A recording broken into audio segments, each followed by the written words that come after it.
in the country.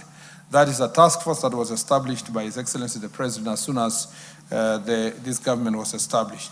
In line with the recommendations, we have embarked on several activities. First is reviewing and developing the following acts and bills. The National Police Service Amendment Bill 2025. This bill aims to amend the National Police Service Act so as to provide for structural, functional, and operational reforms to enhance the efficiency, accountability, and professionalism of the service. The draft bill proposes to introduce comprehensive changes, including the formal establishment of the Criminal Investigation Service, pursuant to Article 247 of the Constitution, regulation of forensic service, enhancement of internal oversight, alignment of disciplinary and administrative procedures, and protection of members in service-related circumstances. The bill has been submitted to National Police Service, National Police Service Commission, IPOA, and ODPP for comments before formal draft by the Attorney General. Revisions of draft bill to the incorporate stakeholders' inputs was done in November 2025. Further internal stakeholders' engagement and revised draft and consensus building is expected before the end of March this year, after which public participation will follow. Number two, the Independent Police Oversight Authority Bill 2025 proposes to amend the Independent Police Oversight Authority Act to strengthen authorities' investigative and oversight mandate, enhance its operational efficiency, and align its provisions with evolving legal and institutional needs. The bill has been submitted to the agencies for comments. Proposals for demarcation of mandate and role between in the Internal Affairs Unit of the National Police Service and IPOA are also being prepared for consultation to be shared with the relevant agencies, and thereafter the draft bill will be submitted to the Attorney General. Number three, the National Police Service Commission Act seeks to amend the National Police Service Commission Act to strengthen the Commission's mandate in human resource management, streamline governance structure, and enhance accountability to the National Police Service. The draft bill has been submitted to National Police Service and National Police Service Commission for comments before the formal drafting by the Attorney General. The National Police Service Veterans and Fallen Heroes Bill 2025 establishes a legal framework for the recognition, registration, and support of police veterans and fallen heroes. The bill provides for the welfare of former members of the National Police Service and the dependents of officers who die in line of duty. It further seeks to provide structural benefits, ceremonial honors, and national mechanisms for recognition, remembrance, and institutional support.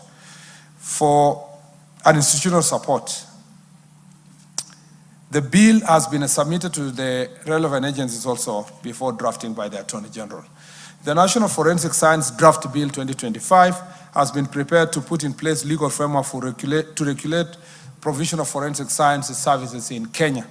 The bill was submitted to the relevant agencies in preparation for formal drafting by the Attorney General.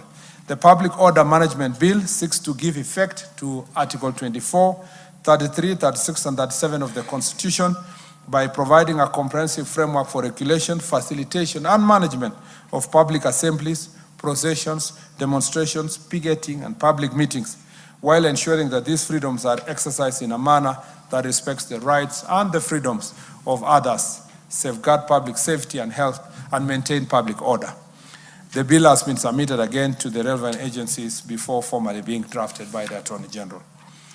The government also developed the National Policing Policy, Public Order Management and Policy, and Community Policing Policies, which are now at the formulation stage, with draft document having been presented to stakeholders for comments and feedback.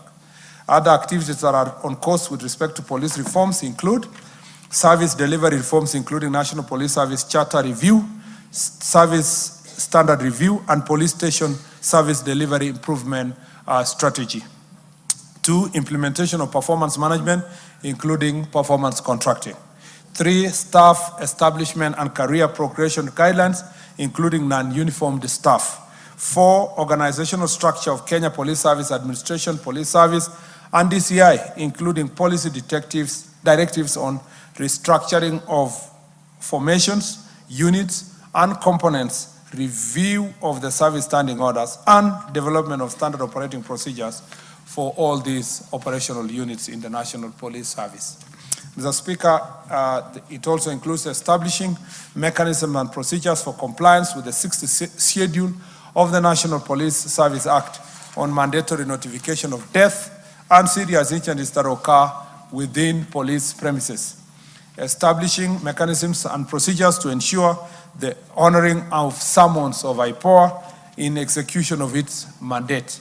Mechanisms and procedures to allow unconstrained access to police premises, including trained institutions by IPOA, capacity building, and sensitization on external oversight functions, including the number of police officers trained and sensitized on IPOA functions and mandate.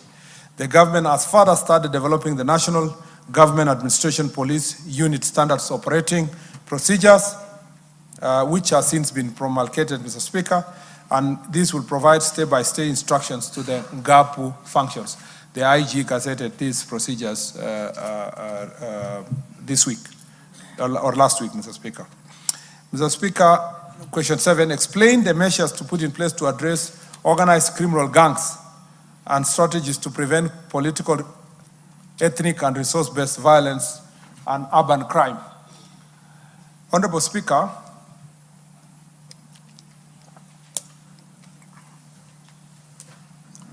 the country continues to face threats of organized criminal gangs, mainly in urban areas and densely populated settlements. The gangs are largely composed of unemployed youth who are attracted to criminal gangs by for profit from illicit activities. Organized criminal gangs remain a threat to public safety, erode economic progress, and rob the youth of their future. Factors contributing to the rise of these gangs include unemployment, school truancy, substance abuse, and political hooliganism attributed to incitement. Notably, in 2025 saw the emergence of criminal gang known as Timbogi, operating in urban and peri-urban areas of Umoja and Nairobi County.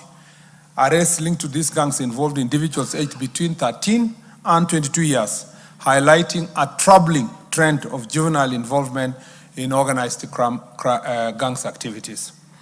To address these threats posed by criminal gangs, the government has employed the following measures. 1, intelligence-led operations and sustained crackdown on gang members, resulting in arrest, prosecution, and disruption of their networks.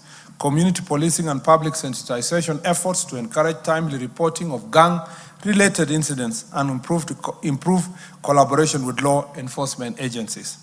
Engagements with local leaders and stakeholders to identify and address the root cause of gang recruitment, including socioeconomic vulnerabilities. Strengthened accountability within the service, including stern disciplinary action against officers and individuals found abetting or participating in criminal activities. Intensifying the crackdown against the drug trafficking syndicates and the fight against the illicit brews. Despite the ongoing efforts, several challenges continue to undermine the gains made. These include inadequate rehabilitation and reintegration program for reformed gang members, leading to high cases of recidivism, failure by the community to share critical intelligence because of fear of retaliation from the gangs, limited alternative livelihood opportunities, especially for vulnerable youth, increasing their risk of recruitment by criminal gangs and networks. Mr. Speaker, this is the end of my statement. I thank you. Thank you. Well done, Minister. Members, back to you. Majority. Let me see the hands so that I take the first batch of 10. Then so number 1 will be Majority Leader. Number 2 will be Mumina.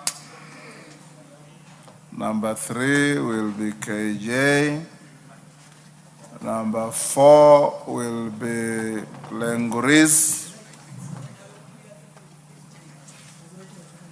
Number 5 will be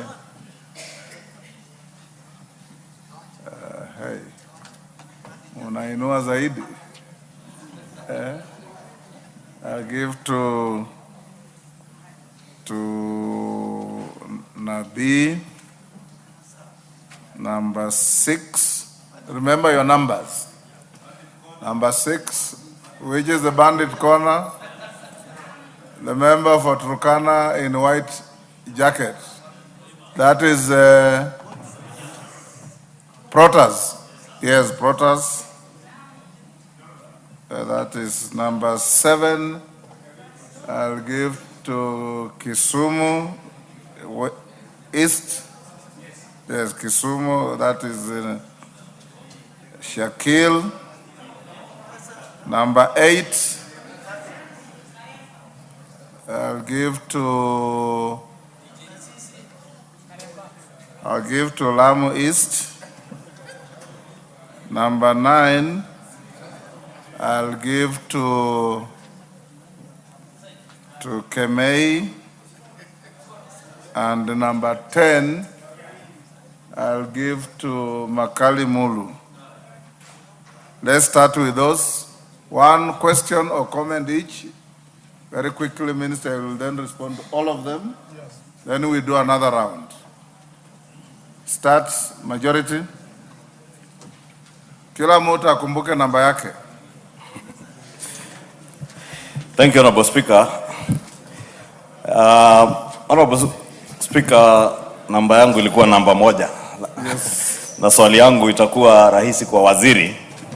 Waziri, umetuambia kuwa hali ya usalama ya nchi iko dhabiti na inaendelea kuwa dhabiti. Lakini umesema the evolving challenges and emerging threats like goonism, a mob culture, and unfortunately, the issues you have spoken to even on narcotics. These issues don't just affect, and alcohol abuse don't just affect the people or the citizens, but also security agencies. And there is also an emerging culture now, and I want to point you to the case, about 2 cases. One in Karatina, where a police officer shot dead a young man who was involved in an altercation with other people that never involved the police. And at that time of the night, even from the videos that were circulating on social media, you can clearly tell either that officer was intoxicated or something to do with the abuse of narcotics.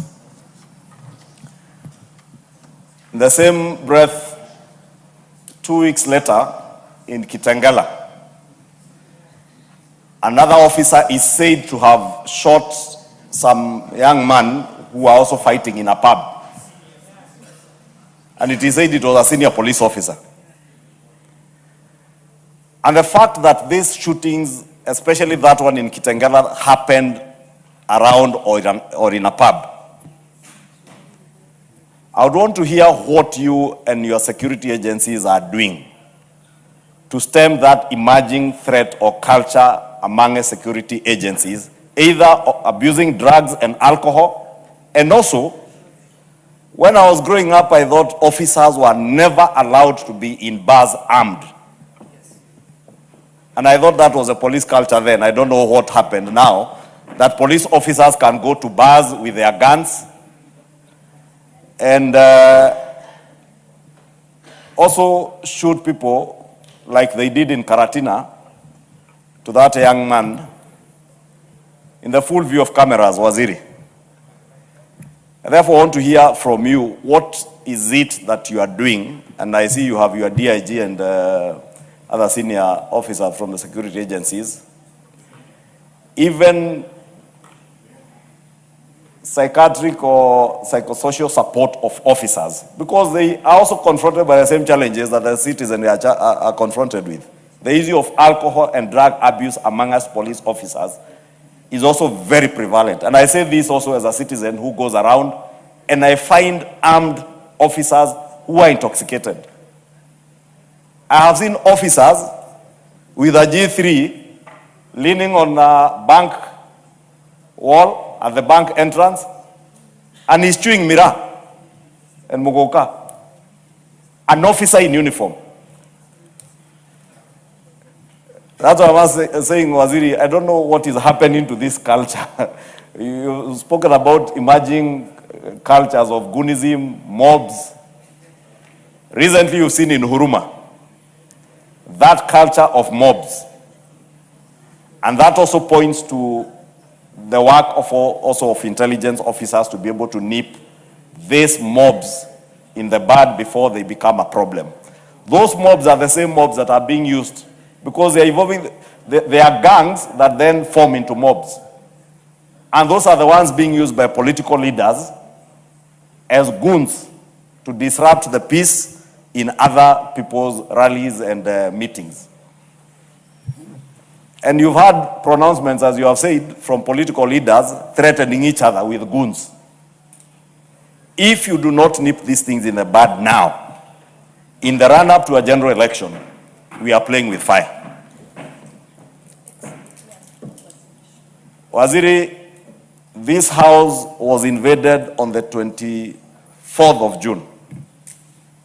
To date, we have not seen any meaningful prosecution of the people who are very well captured on camera. Yes. Goons from gangs within Nairobi that are known and that are affiliated to political leaders, including members of parliament who sit in this house. And I know they obtained court orders to stop them from being arrested or being prosecuted from the activities of infiltrating the otherwise peaceful demonstrations by the young people of Kenya who were involved in a legitimate protest and picketing. But the infiltration by organized goons and gangs, especially from east of Nairobi, known because the police, by the time they tried to arrest the political leaders who were involved, they ran to court. Again, we do not see any effort from yourselves, from Interior, or from the police, or from the Attorney General's office, to deal with the matters in court, to challenge those cases where people are using court orders to injunct the police from charging them on criminal activity. Because if we allow ourselves to use court orders to injunct the police again from arresting people who are organizing crime, tomorrow, who knows, I'll get a gun and shoot somebody, and I just walk to court and get a court order and I get away with murder. Waziri would also want to hear what you are doing now at a policy level in the ministry to guide under the office of the Attorney General to challenge some of those matters even in court. Thank you, Honorable Speaker. I gave your leader that latitude. The rest, in the interest of others' interests, you just ask one question or one comment. Mumina? Women Rep Isiolo. There's a mic next to you. Thank you, Speaker. Thank you, Waziri, for that presentation. Speaker, I want to begin by commenting on the Maliza operation that has begun in earnest in Isiolo County. I wish to report that that operation is paying off, Waziri. How I wish we started this long time before many people got affected. However, my quick question on that is, after the operation is concluded, how do we avoid re-emerging of such banditry again, especially within the town centers? Number two, how are we protecting... Waziri, I'm affected in a big way. Some people are not affected by insecurity matters here. I have two more questions. Please. Ask one more only. For the operation, how are we protecting the elderly, the children, and the women? And finally, my last question, Waziri, is on cross-border engagement when it comes to pastoralists sharing resources across the administrative boundaries. Waziri, there is this trend where pastoralists from neighboring counties come in, they are allowed to come in, they come in without permission and they disobey the grazing rules, and that leads to conflict. How do we deal with that? Secondly, they come in, they settle. Waziri, I'm done. Speaker, I'm done. They come in, they settle, and they make territorial claims. And they come to you and gazette those boundaries as their own. How do we stop that? Because it normally leads to a big conflict among the pastoralists. Thank you. Are you saying that invaders then gazette areas? Yes, yes, they normally gazette it. Anyway, Waziri, you'll answer that. I thought gazetting areas is an exclusive responsibility of government. KJ?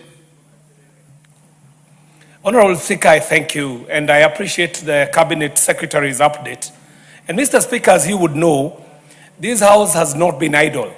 We have been able to pass and we continue to oversee the implementation of very key legislative frameworks, including the Computer Misuse and Cybercrime Act of 2018, Mr. Speaker, the Data Protection Act of 2019, the Kenya Information and Communication Act, KICA, especially CAP 411A, as amended, and the newly put in place National Cybersecurity Strategy Framework Instruments, which have been operationalized under existing laws. Mr. Speaker, these were designed specifically to strengthen the detection, the prosecution, the digital forensics, data governance, and protection of critical information infrastructure.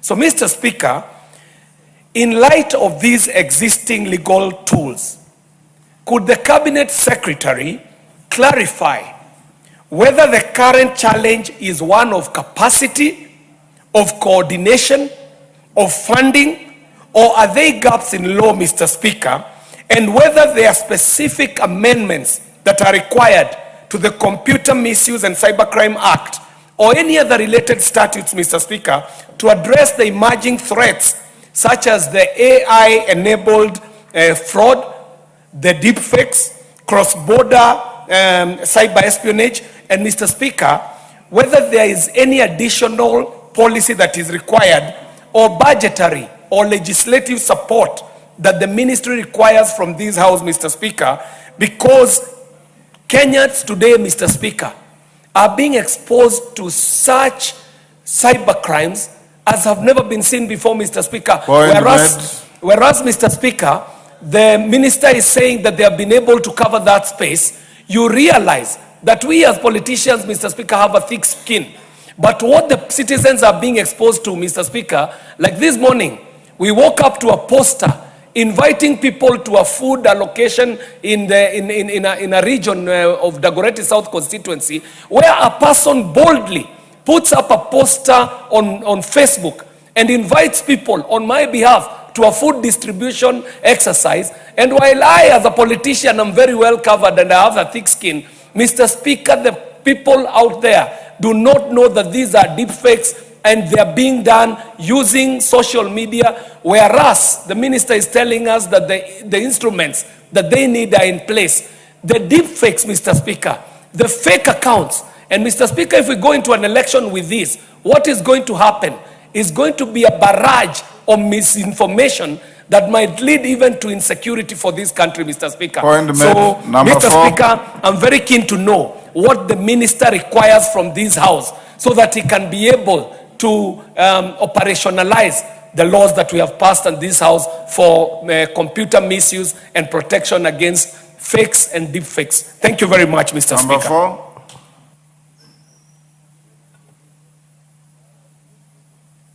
Lenguris.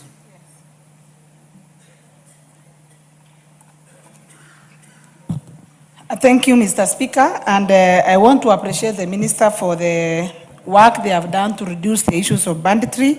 Although we are still experiencing some issues here and there, we are still losing some lives. Now it's being escalated by the ongoing drought. But I'm standing here, Mr. Speaker, today to bring an issue of unlawlessness in Maralal town.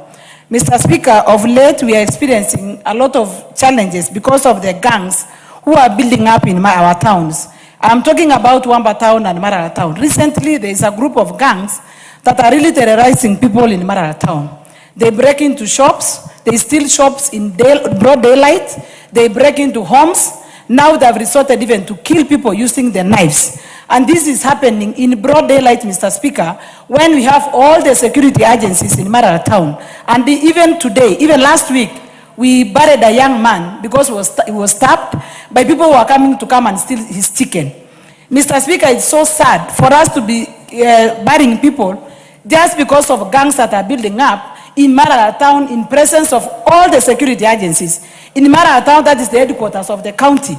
And that is where we have all the agencies staying there. Mr. Speaker, I want to ask the minister, please, because we have officers who have overstayed in those stations, and they have gotten used to the culture, and they're just like, they are not doing anything. So I'm kindly asking the minister, if they can transfer all the security officers who have overstayed in Marara, so that we can have people who can protect the security, who can provide security and protect people and their properties, because it's really getting out of hand. We are losing people each and every day, even those who are going to the Soko to sell their goods and even to provide food to the people who are living far from the towns. But they are attacked on the way, they are killed, and nothing is happening. Nobody is being arrested. So we don't know how long we are going to experience this. How many more lives are we going to lose so that people can act? How many more homes can be broken into so that people can act? Thank you, so Pauline. I'm kindly requesting that this time we need an action, and if nothing can be done, people are going to protest in our towns. Thank you, Mr. Speaker. Number 5, Nabi. Thank you, Mr. Speaker. My question is specific. Waziri, what are you doing to ensure that the resources available to you is equitably distributed in all parts of the country? I'm saying this because out of 5 police stations in my 2 sub-counties, only 1 has a vehicle. Thank you. Number 6. Yeah, thank you, Honorable Speaker. Honorable Speaker, my question goes to the CS that incidents of banditry and cattle rustling are increasingly taking shape in Turkana County, despite the ongoing operation in some parts of the Kerio Valley. And I wish to ask, because most of these raids are taking place in oil-rich areas, is there any relationship between what is going on in that particular place, because there has been FDP public participation going on in Turkana County, and these are areas where these particular raids are taking place. And if the government, and what measures is the government putting in place to ensure that these bandits that are not running away from their areas where the operation is taking place to come and terrorize people from areas that do not have insecurity areas? Is the government taking any measure to contain these people so that they don't run away from where they are currently, so that the operation or the SOG can be able to get there? Thank you. Number 7. Thank you, Mr. Speaker, sir. Mr. Speaker, I'd like to ask the Minister, we have had the gazettement of 5 locations and 9 sub-locations, but they have not been operationalized. As such, we have a security problem in Kisumu East. We have tried to work with the community policing. They are not able to help us because they're not being paid, and the policy and operationalization of community policing is not working. Finally, Mr. Chair, NGCDF has put together 4 police stations lately. We have no vehicles, and there's encroachment in some of the police station government land. I've approached the ACC on this, and I request the Minister to kindly look into this and supply us the 4 police vehicles that the IG had said he would send to us. Thank you, sir. Number 8. Mr. Speaker, swali langu ni juu ya utovu wa usalama Lamu. Kwa nini tumeng'ang'ana kwa karibu miaka 5, tunang'ang'ana tupate sub-county ya Kiunga Ward, hatupati. Na tunajua kule sababu ya logistic challenges, geographical position yetu ya Lamu, kuna island na mainland, na kwa sababu ya utovu wa usalama tunafaa kupata sub county, lakini tumefuata sheria zote zinazotakikana, lakini hatupati sub county. Sijui ni kwa sababu vile, manake mimi speaker nimeshindwa, nimengangana, nimetuma mabarua, nimeenda hizo ofisi paka nimechoka, siendi tena, nimeenda jukwaa la usalama, pahali popote waziri anapokuwa yuko mimi naenda kuuliza. Labda nyinyi speaker hapa na wenzangu munisaidie, manake mimi nimeshindwa, nimetafuta njia zote hawanipi. So labda jibu lije kwa speaker sasa, kwa sababu sitaki hata kwangu, manake wanaitikia vizuri kisha inaenda hivyo. Au ni kwa sababu wameweka chief ambaye analipwa karibu miaka 5 sahihi na haezi kukaa kwetu, kwa sababu chief wa sehemu nyingine amewekwa kwetu, ndio hamtaki kutupa sub county, na chief huyo haezi kukaa kwetu, na hatutakubali huyo chief aje akae kwetu. Hata ikibidi ni kufanya vipi, hata kaa, kwa sababu ile ni kwetu, hatuwezi kubali sehemu yetu iende sehemu zingine. Sijui sababu ni hiyo. Pia speaker, kule Lamu kuna curfew kwa miaka 15. Curfew tu siku zote, kila ikifika saa 12 jioni Lamu huwezi ingia wala kutoka. Huwezi ingia na ndege wala huwezi toka. Hata kukiwa na emergency usiku ni hatari. Ishatokea emergencies usiku, hakuna ndege inaweza ingia. Kweli security ni paramount, lakini hizo siku zote hakuna solution inapatikana mpaka sasa. Wakati wa COVID lockdown tu sehemu kidogo mlikuwa mnaona shida. Sisi tumekuwa na lockdown miaka 15, ni haki? Hata kwa Mwenyezi Mungu ni haki? Mna nia gani na Lamu? Na speaker, wale polisi wote ambao hawatakikani, utasikia hakuna hati sheria kupeleka punishment kule. Kwangu naweza kuletea listi kwako speaker, sipeleki listi huko. Nitakuletea mimi, niko na paka namba zao za kazi, nitakuletea wewe list. Watu polisi ambao paka president akienda kwangu anaekewa polisi kama 2 wamchunge sija kaleta aibu. Wanakunywa tembo tu na kukaa, kwa sababu ni stress kwao, wamekaa zaidi ya miaka 7. Wako naweza kuletea list. Sawa. Kemei number 9. Thank you, Honorable Speaker. And my question goes to the CS concerning the security of teachers, and especially in Kericho County. Honorable Speaker, when the results were released, the KCSC, this particular school, Moisi Totwet, where parents, when the results were not good, the parents waited for the teachers outside the compound, and they threatened the teachers just because of the poor performance. Even in Kisii. Here, even in wherever. So the security of teachers is actually of concern. I want to add this, Honorable Speaker. Wewe mwenyewe ni mwalimu? Mimi ni mwalimu. No one. Yes. Once a teacher, always a teacher. Now, and apart from that, Honorable Speaker, and Litain High School, there was this serious strike. And because of the strike, the teachers' property were banned. The school, of course, was banned. And up to now, nothing much has been done for the teachers. They are still traumatized. So I want to ask the CS, what plans does he have concerning the security of the teachers in schools, mainly the boarding schools? Thank you. And Honorable Speaker, I'm also concerned about the village elders.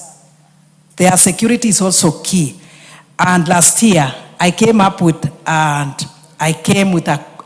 statement concerning the killing of one Joshua Mutahi. And up to now, the culprit has not been found. The case went cool like that, and nothing has happened. So, Honorable Speaker, I feel something should be done. And I believe the CS still remember that the President pronounced himself concerning the village elders that is giving a stipend of 3,000. That was from last month. That is January. I believe CS has some information concerning the same. Number 10. Yeah, thank you so much, Honorable Speaker. Honorable Speaker, where I come from, there is a game reserve called Kitui South Game Reserve, where insecurity is the order of the day. I would want to hear from the minister why can't we have Malisa Warip for Kitui South Game Reserve? I would also want to hear, Honorable Speaker, from the minister, whether it is a government policy for the police to pursue people all the way to the church in terms of tear gassing. And if that is not a government policy, where are they getting that authority from? Because worship places are sacred. The last question, Honorable Speaker, relates to promotion and posting. Honorable Minister, some of your officers have been in the service for over 10 years, 15 years, and they have never been promoted once. Others have served in hardship areas for more than 10 years. They have never been transferred. How do you expect such officers to work for you effectively? Thank you, Honorable Speaker. Minister, deal with those 10. Thank you very much, Mr. Speaker. I hope in dealing also with some of these will preempt some of the concerns that people have, especially say, police station cars and administrative units, among others. First, let me start with the question of Majority Leader on drunk police officers. The Speaker, this question of alcohol abuse and addiction is not confined to just citizens. It's also the police officers. They are part of the society. And we have a good number of police officers who are addicted to alcohol. Mr. Speaker, some also abuse drugs, and that must be confessed. Even in my Jukwaa la Usalama forum, there was a particular police officer in Migori who came to the function drunk, Mr. Speaker. And of course, after I asked later his colleagues why they could not even dissuade him from coming to the meeting, knowing that he was drunk, they said that it was impossible. He's an OCS, and he's the one who is leading the police station. One of the biggest challenges, later when I now understood why we get security reports from Timaru and that part of Migori in the Kuria side, a lot of security challenges because the person in charge of the police station is drunk. And then, I was told half of the police officers within the police station were also abusing alcohol. So, Mr. Speaker, this issue must be dealt in two ways. One is that out of compassion, those who are addicted to alcohol are meant to be taken to rehabilitation centers. Now, what we agreed after our conversation in Jukwaa la Usalama was that the IG needs to develop a framework to ensure that no police officer will be deployed drunk. And that framework can only be enforced if the OCS is in charge. So you need to deal first with the 1,200 OCSs to grill them and vet them to ensure that they have that certain level of discipline and they are not addicted to alcohol. And that process is ongoing to start with. Then you need now to deal with the strength of the police. I went during Jukwaa to Bomet, for example, and there was a police station in Konoin where they were saying that everybody was drunk. And then, that reflects that's a reflection of the security situation in that area. So the point is this: we have a problem of alcohol abuse, drunkenness, addiction within the police service. It must be dealt with, first of all, by taking those who are addicted for rehabilitation. But the second part is that you cannot be, everybody here, including ourselves, are trying to say we need to be compassionate and, help them, rehabilitate them. But, Mr. Speaker, there must be an end to that. There must be a limit to it. If you are in disciplined forces, you must accept that we'll take you to a rehabilitation, give you your dues, and discharge you so that it opens doors for other people to serve. Otherwise, if we say we rehabilitate and bring them back, maybe you are given only one chance, and then thereafter, you must be able to leave the police service. This is an issue that is a problem to all of us, as you know, as citizens of this country. Rehabilitation and addiction is an issue. So that process is ongoing. Sometimes some officers are still in office, basically only because there is no other officer to be transferred to that area. So it's also linked to their strength. And the 10,000 police recruits will help us create a framework of balancing what's happening across the country. And on the question of Karatina particularly, That police officer was deployed, Karatina, Kitengela, and many other incidents where police officers have killed civilians or their own colleagues because they were drunk, is a failure by the OCS because he's the one who is in charge of the police officer. So it's not enough that that man was arrested, he was charged, and the process is ongoing. It's also important that the OCS is held into account by his disciplinary standards in terms of managing his police officers in that area. So the message must go to all our OCSs, even from this statement here, that they will be held personally accountable if they are going to deploy officers who are known to have mental health challenges, or probably they are drunk, or they may have social problems. You know, I asked this simple question to many of the OCSs during Jukwa, that how do you end up deploying somebody whom you know that he has marital problems or family issues? He's telling you he wants a leave for 10 days to go, and you're saying it's not possible for you to go, and you're keeping him in the station. The next thing you hear from colleagues, they're saying, nitapita na OCS, ama nitapita na mtu kwa hii station. And it is taken lightly. Mental health issues must be taken seriously. The police officers we have now are young. Some of them are of a generation that they have no stamina to deal with mental health problems. And yet, those of us who are in positions of authority perhaps forget that the police officers are a reflection of the society.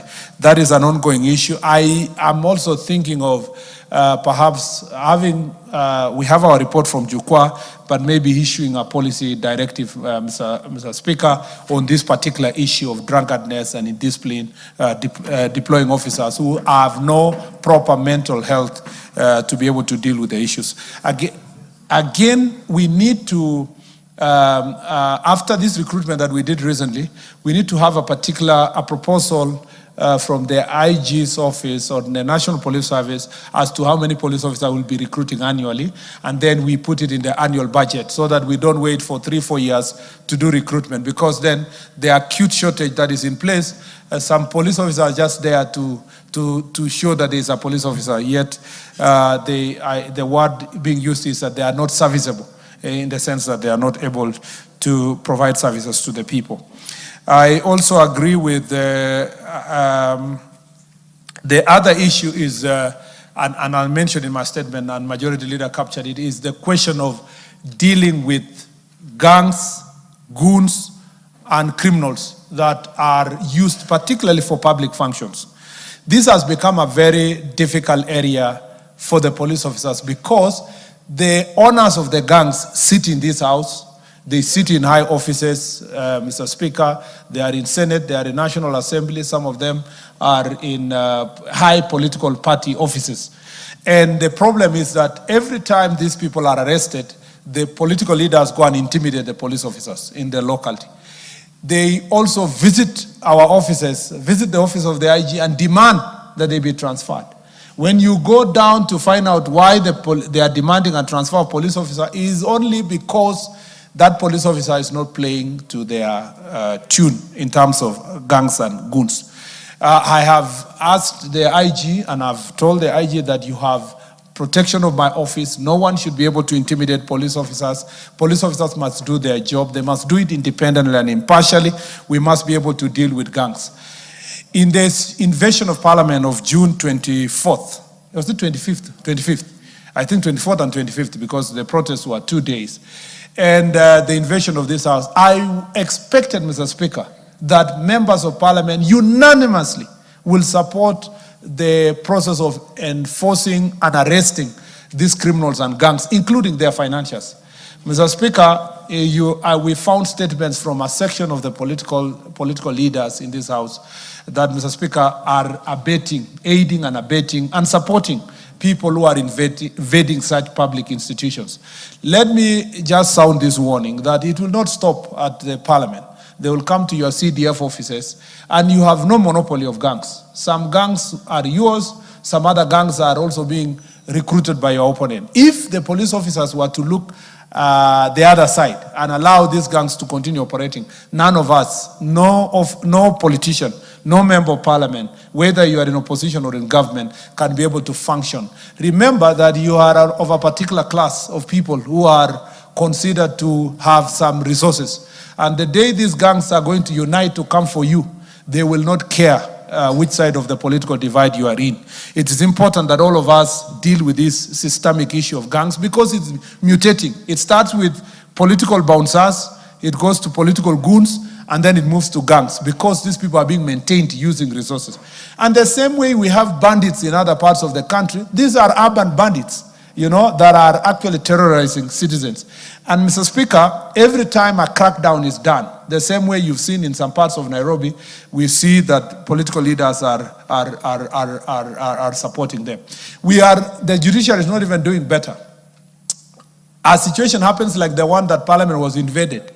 We are investigating some members of Parliament, political leaders, their sponsors, and then they go and get anticipatory bail, Mr. Speaker, that they cannot be charged. And then, it is okay to say and to get anticipatory bail that you cannot be arrested. But you can't give someone anticipatory bail that they cannot be charged. Because if the evidence is existing, that person should be charged. Let the courts weigh the evidence, Mr. Speaker, and determine whether or not that evidence meets the threshold to convict the person. But you cannot deny the National Criminal Enforcement System an opportunity to present that person before court. And the reason why this disease of gangs and goons is persisting, Mr. Speaker, is because they have their own collaborators in the judiciary. And some magistrates are already on standby, Mr. Speaker, to release people who have banned courts, attempted to ban Parliament, banned police stations, Mr. Speaker, steal guns, and banned even public facilities, including schools, people's shops, people's markets. So, Speaker, when we said we are going to charge people for terror, we meant it because the Constitution the Anti-Terrorism Act is very clear that if you are carrying out activities that are meant to scare people, wide-scale in nature, including burning of houses, including stealing guns, including, Mr. Speaker, scaring a section of population, you are supposed to be charged for terrorism. People think that terrorism is just because of cross-border or an enemy coming from elsewhere. A terrorist can be sitting in such a very beautiful chamber, Mr. Speaker, and perpetuating certain acts. Why we must be rough on the question of gangs is that it is no longer confined to Nairobi. In the old days, we used to have Jeshi la Mzee and some other characters, Nairobi, Kisumu. But now villages have gangs. Mr. Speaker, in Kitale, for example, in Saboti constituency, I'm forgetting, we have this gang in, they're called Kapenguria 6, who are operating around Kitale and invading people's farms and all that. We have another gang that is 47 brothers, 42 brothers, operating generally around Western, including in Butere. Mr. Speaker, we went very hard on the Butere gang, and you can see the stealing of the cows and invading people's farms has gone down. But Mr. Speaker, they just go down kidogo and then they come up because they get the incentive from political leaders who are paying them. So, Mr. Speaker, if I was to speak freely here, facing all of you here, I would mention names of people here who have gangs. Yeah, Mr. Speaker. And because, Mr. Speaker, because Mr. Speaker, no, that's okay. Because Mr. Speaker, these are intelligence reports that we have. I would rather allow the DCI to continue the investigation to get the proper evidence that can test can stand the test of prosecution before the court of law. Mr. Speaker, if we come for you or on these gangs, please don't think that we are doing it because of political reasons. We're just doing it. Yes, on the question of yes, I agree, and I need to come back to this house later on the details of what we will do or what we are still doing about the June 25th invasion of Parliament, among others. Mr. Speaker, last statement, let me say this. No politician should come to us thinking that they are coming with clean hands. I see some of them going to issue press statements because his gangs have been overpowered by the gangs of his opponent. So because you lost the battle that day, you call a press conference. You accuse the police, you accuse the government, you have a selective memory of mentioning my name. and become even tribal in terms of determining which police officer or public officer you are going to mention. Mr. Speaker, we are not going to allow that. We will deal with those gangs ruthlessly. And every time we have dealt with them ruthlessly, those politicians don't get out of their houses to campaign because they cannot do it without goons. On the issue of Honorable KJ, that was number one. Number two was Honorable Mumina. We are dealing with the Isiolo issue. That issue is of great concern. I agree with you that perhaps we should have gone hard early. Our police officers also, and the team that is doing operation are also strained, particularly during this drought period, because the problems have gone up. You see, we are dealing with a problem from all the way from Turkana and West Pokot. You come to at least Baringo internally, which was internal Baringo. We have stabilized Baringo. We have stabilized a lot of Laikipia. We've come to Samburu, and Laikipia is stabilized except north. So that challenge of Isiolo and Meru is the one that giving us headache with the one of Turkana and West Pokot around Aro area. And because the Special Operation Group has been doing a very good job, they are also small in number. We need to train more. We need to give them more resources because they are using specialized equipment so that we can be able to solve that issue. I promise you that we will deal with this operation, but we will put in place measures for long-term presence of government. You see, we have, our biggest problem is in Mukokodo Forest and those areas of Malaso, La Bendera Hills. Those places we are working to make sure that we have government training facilities in those areas. And I'm glad that the Nyeri members of parliament are here. The last time I was in those regions and said we will take part of the training of police officers to those areas, people were up in arms because they don't understand our country. Yeah, you saw some people saying we are closing Kikanjo. And close it and take them because of cheap politics. What we want to do is that instead of our police officers only training in Embakasi, Kiganjo, and these areas in terms of field work and practicals, we better have practical training facilities around those areas so that we can increase security presence there. And it's not just for the police, it also includes the KDF. Next week, I'll be sitting also with the conservancies. We've facilitated the conservancies to have NPR to a high level, and they have very good equipment. We want to see how they will cooperate with the National Police Service. I have a meeting with them next week to see how we can collaborate together using the NPR. And finally, we are vetting the NPR. Those NPRs who have been also turning to become criminals, we are going to deal with them. And if we deal this problem in Isiolo and Samburu, then the people of Meru are going to be free because those criminals call Meru the ATM area. They like going to attack the Meru side because they know as armed criminals in Meru side as it is in the other parts. I agree with you also that we have had another phenomenon where pastoralists, when they move, they want that area to be gazetted to be their administrative unit. Either a chief moves during grazing period like now to Isiolo, and they want to extend the boundaries and move with their chief and establish a location and so forth. We have been dealing with that phenomenon, and we have said that as a ministry, before gazetting any administrative unit, we must get proper intelligence report and proper public participation to ensure that we are not encroaching on each other's administrative boundaries. I am happy, Mumina. I almost called Mumina, that all of you come to our offices, want officers to be transferred. You are fighting as leaders. So depending on which leader came last, one comes today, say that county commander is a bad one, the next one comes, this one is a bad one, the one comes, next one.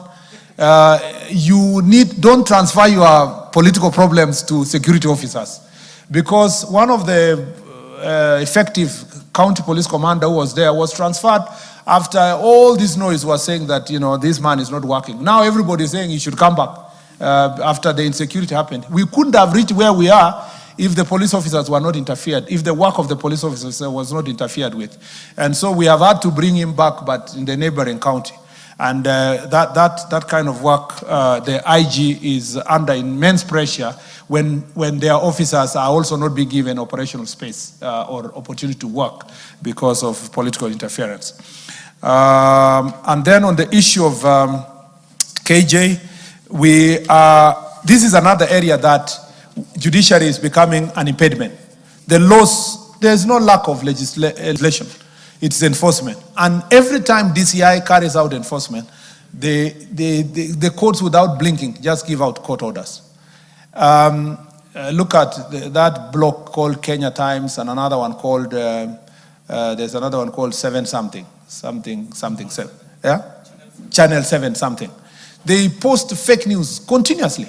You know, sometimes inciting communities, you know, that, and they will put your picture. They will put, I saw they put Honorable Memusi's face yesterday, and they are saying Memusi has said community X must not stay in Kajiado and so forth. And it's allowed to just sit there. If you arrest and take person to court, the first thing is the court say freedom of expression. Where is the freedom of expression when that person is inciting in the country? So the DCI, as you've asked, does it not have capacity? Does it require more laws? No. What it requires is more tools and equipment and more officers to be trained. So we have been consulting with our budget committee to see how to capacitate the DCI strength. We have strengthened the DCI cybersecurity team, but we need to have them to have more equipment and to have more resources so that they can be able to hire the young people, the young Gen Zs who can assist us to unravel some of these challenges that we have within the cyberspace. On the question of Honorable Nguris, I have taken note of your concern. It has been a great concern. There were security changes in the past. There is a complaint across Honorable Rueda and everybody here. I don't think there is a county where people are not complaining of overstaying police officers. And so what should happen after the recruitment in August, after the pass-out parade in August, September, we should be able to do massive rationalization, bring in new energy who have come from college, move and mix it with those who have experience and make the necessary transfers. Remember, I promised, courtesy of Ujukwala Usalama report, and the IG promised that we are going to also help our officers who have been operating in frontier counties like Lamu, Tana River, Wajir, Mandera, Garissa, Marsabit, Turkana, West Pokot, Samburu, give them an opportunity also to move from those areas, especially those who have served for 5, 7, 8 years. It should be 3 years and someone moves. So that will be possible after the pass-out parade in about September, that we can do massive transfers. However, that does not mean that in places like Samburu, where the leadership have failed, the Inspector General of Police is going to look into the deployment in that area, and we have consulted while we were here. On the question of equity of distribution of resources, you see everybody is touching where Nabi thinks, because he's only looking at his constituency, he thinks he's the only constituency that has a problem. Nearly everyone here, I don't know a constituency here that has enough police vehicles. Yeah, I don't think there is a constituency here that has enough police vehicles. Everybody requires police vehicles. And the reason is because we are about 6 to 7 years behind schedule in terms of replacing the ones that were procured 2014. So because of that, there is a problem. And so there was a replacement recently when the IG replaced about 70 cars to replace different police. And there's another one coming up for 200 and so. But indeed, we need about 2,000 vehicles to serve police. And the procurement has been curtailed by lack of proper resources that we have always required. We were hoping that we get 3,000 last year. By end of last year, we started procurement. The financial resources were not available enough for the same. So we are working now 1,200, which we hope we can get in the next few months. I see the MP of Langata, among others. Even Nairobi, I thought you should just hire a border, among others, as a speaker. The third issue. So this issue is going to be sorted with systematically by having a proper, in the 200 that is coming, we need to equitably send. What we have told the officers, if we send to different counties, you share the vehicles that we are able to send. Honorable Protas, I am glad you are asking this question of West Pokot and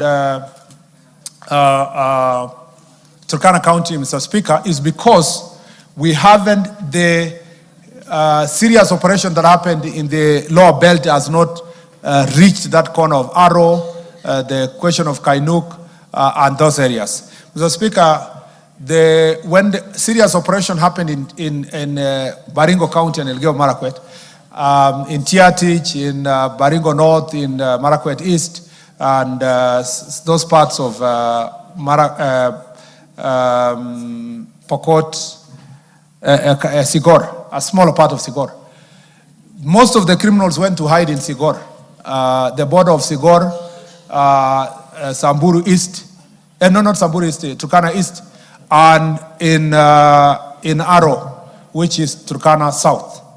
And so they are hiding around Masol, which is in places like Kaptalomo, places like Lomelo, those areas, and the Amaya areas. So now we have about 3,000 to 4,000 guns-wielding bandits hiding around that belt. Sometimes when you hear, Mr. Speaker, and I must say this here, because my county was also affected, when you hear political leaders speaking, you will think their county is safe and clean. You will think that there are no bandits in their own counties. You hear Turkana MP speaking, you will think Turkana is clean place. You hear the politician standing and saying, Murkomen must resign.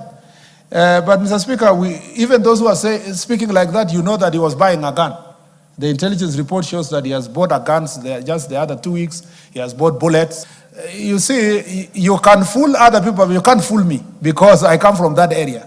So, Mr. Speaker, the thing we are doing is to enable the SOG team, Mr. Speaker, to have a greater strength for us to be able to assault that area. I've told you 3,000, almost 4,000 guns operating around that belt, especially after some of the criminals ran away from the Baringo side and from some West Pokot side, especially Sigor constituency, to go and confine themselves in that particular area. Remember that these are attacks. Sometimes they come and attack West Pokot, like they did some weeks ago. At the moment, I don't know where they have a better strength to attack the side of Turkana. Turkana has that area of Lokichar, that area of Aro, that area of Kainuk has suffered consistent attacks in the last 2-3 weeks. But Mr. Speaker, I promise you this. The way, Mr. Speaker, we freed most parts of Baringo, Elgeyo Marakwet, some parts of West Pokot, and Laikipia, Mr. Speaker, we shall free that border of West Pokot and Turkana. I promise you. It will be, at the moment, the criminals are running around because they know that is still a safe area. But give us a few months, Mr. Speaker, they will have to surrender all those guns that they have. At the moment, as I read in my statement, we have collected over 1,200 guns in West Pokot, in Elgeyo Marakwet, small parts of West Pokot, Elgeyo Marakwet, and Baringo. Mr. Speaker, as we move towards Turkana, and Mr. Speaker, it will be painful. Forget about the noise you hear now, politicians speaking. The day we do what we have to do, the noise will be unmanageable. And I am prepared for that noise because I have gone through it before. The IG is prepared, the National Police Service. Painful, Mr. Speaker. It's because, again, as I said earlier, the sponsors are sitting in this house. You know, their associates and their PAs are the ones who are buying the bullets and the guns. And, Mr. Speaker, you will hear in the news, the day the police catch up with their associates and their PAs and their friends who are supplying those guns and bullets, Mr. Speaker, when they are apprehended by police service, you will hear them come here with statements and issue other press conferences. I will never be intimidated when it comes to this issue of banditry. We will deal with it and deal with it with finality, Mr. Speaker. And no amount of press conferences and stories. If it helps them to speak in press conferences to get votes, maybe. But I'm not going to do politics on this issue of security. We are going to make sure that West Pokot and Turkana are going to fight in classrooms with pens and books, not using guns, Mr. Speaker, and bullets. Mr. Speaker, let me also add that I saw the other day, let me use this opportunity to clarify something. At the moment, my ministry is carrying out massive ID registration in Turkana, West Pokot, Turkana and West Pokot. And Mr. Speaker, that exercise, I went and launched it in Turkana, in West Pokot, in Kapenguria. On the same day, after launching that exercise, and we were with all the elected leaders of West Pokot, I went to meet the security team in Kainuk to plan on the operations we are supposed to plan. I felt very sad that some of the elected leaders from Turkana said, I went to meet West Pokot MPs and I didn't go and meet them. Mr. Speaker, these were two different assignments. On one hand, we are doing registration, and I'm going to Turkana in Lodwar to sit also with the leaders there to see how to assist them. They have been requesting that they need their people to have IDs. I'm going there to discuss matters of ID, and Mr. Speaker, they can leave to us to deal with the operation first. We'll have a meeting of leaders of both sides after the operation has become very painful. At the moment, it's still, people are just laughing and calling press conference. When it becomes painful, when no one will be able to speak, we will have our meeting between the two leaders, and it will be hallelujah at that point in time. Mr. Speaker, Honorable Shabir has raised the same issues of vehicles I have responded to. I agree with him on the question of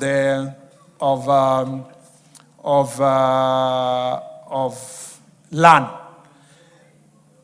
We at the Ministry of Interior are working out to see how we can secure police assets, land especially. Land for immigration, for police, for government is being grabbed all over. When we went to Kitui, when we were doing the national celebration in Kitui, we realized some of our land has been grabbed by unscrupulous, and that is the case everywhere. Kitale, Nakuru, Kisumu, as has been said, especially these urban areas, because it's prime land. Mr. Speaker, we are working on the process of documentation, being assisted by Minister of Lands, to see how we can secure. It will also require some money to do fencing. Where we can do together with NGCDF, let's help each other, because that is an area that we need a lot of support to secure the land. On the operationalization of administrative units, as I said, it requires 2.2 billion to operationalize all of them. We are unable to do all of them, but I don't think there is a sub-county gazetted which we have not operationalized. Gazetted. I don't think there is a sub-county gazetted. I can say this with a lot of confidence. Gazetted sub-counties have all been were done early this year.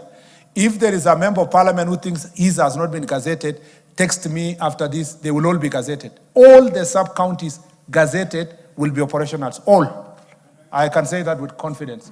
We are moving now to divisions to see whether we can finish the divisions. The biggest challenge is the locations and the sub-locations. And why the sub-locations are expensive is because you have to employ somebody afresh. For the sub-counties and the divisions, we already have officers who have been employed, who are either ACCs operating in offices in the national level or DCCs. That is easier to deal with. However, Mr. Speaker, we are sending DCCs and ACCs to places where there are no offices. So there's no office, there's no car, there's no anything. But, the leaders come to us and say, we're too matu, we will see what we can do from there. So I want you to do that which you promised us to do, to make them, have comfortable working environment as we work towards the chiefs and the assistant chiefs. It's expensive for the chiefs because it comes with their allowances, it comes with their salaries, and it comes with the AIE that they are going to use in the new administrative units. On the question, and that should answer the question of Honorable Rueda, Kiunga sub-county is not yet gazetted. So it's among the, if we are unable to meet the budget of those not gazetted, the biggest challenge is to deal with now new ones. However, as I promised in this floor, on this platform, we are going to take care of a few of the counties that they didn't get gazetted units because of political marginalization and other reasons. Somebody who was sitting, considered Kiunga to be important, or some other sub-counties that I already have the list. So in the fullness of time, and not later than June this year, we can gazette a few of them to take care of that affirmative action, including Kiunga. So you have my word. You don't need to harass the speaker. You have my word, and you know the reasons why we are unable to do that. On the chief of Kiunga, I know what you're talking about. It speaks to what Honorable Isiolo Women Representative had spoken to, Honorable Mumina, which is this question of pastoralism moving with our location or moving with our chief and so forth. But we should not put so much emotions the way you did, because the security issue should find a friendly way of resolving that matter. On the question of staying police officers, I've responded. Number 9, Honorable Kemei, on the curfew issue of Lamu, we will review the curfew. You did not ask, but let me respond. We review the curfew, Mr. Speaker, the day the security situation improves to allow us to review the curfew. Mr. Speaker, on Honorable Kemei, I'd asked about teachers. I think it's not right to beat any teacher because the results of your children are not meeting the standards. Failure in school is not a factor. Iko nini? Samejibu maswali yako. Waziri ananiambia, waziri anasema watu wa Lamu waendelee kukaa na hii curfew mpaka security kwe sawa. Tumekaa kwa miaka 15. Ni haki atuambie tuendelee hivyo hivyo.